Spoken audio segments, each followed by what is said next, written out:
Proses pelunasan biaya haji tahun 2006 resmi dibuka, namun sejumlah calon jemaah haji di Sumatera Selatan masih harus melengkapi berkas, terutama surat istita kesehatan sebelum bisa menyelesaikan pembayaran.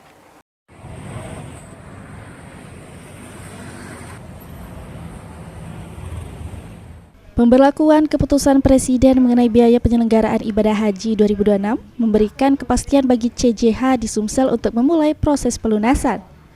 Berdasarkan pantauan tim PAL TV, sejumlah CJH mulai mendatangi bank penerima setoran seperti Bank Syariah Indonesia untuk menyelesaikan pembayaran tahap awal.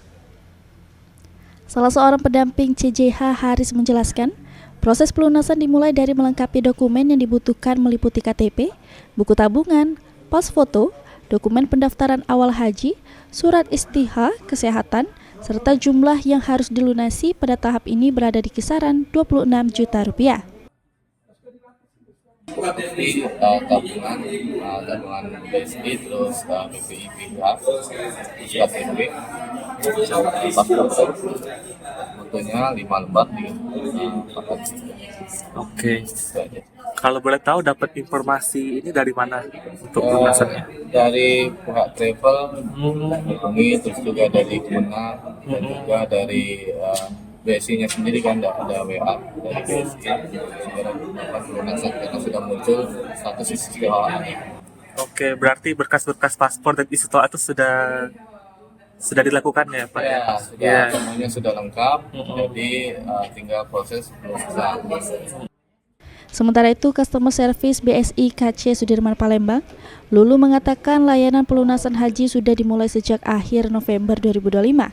Hingga saat ini, setidaknya 3 CJH telah berhasil menyelesaikan pelunasan di kantor cabang Sudirman. Ditambahkan Lulu, nasabah dihimbau melengkapi seluruh berkas sebelum melunasi biaya haji termasuk surat istihah. Untuk layanan pelunasan haji tahun 2026 alhamdulillah sudah dibuka di akhir November kemarin. Mungkin adakah jemaah yang sudah mulai datang, Mbak, untuk pelunasan?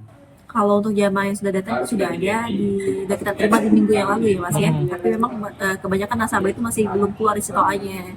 Jadi untuk pelunasan haji itu harus keluar dulu istiqoah. Oke, baik. Mungkin sejauh ini sudah berapa banyak, Mbak, jemaah yang sudah datang ke sini? Kalau untuk berapa banyaknya itu kurang lebih baru 3 sih. Baru 3 ya? Ini ya Mas ya. Hafid Zainul, PAL TV.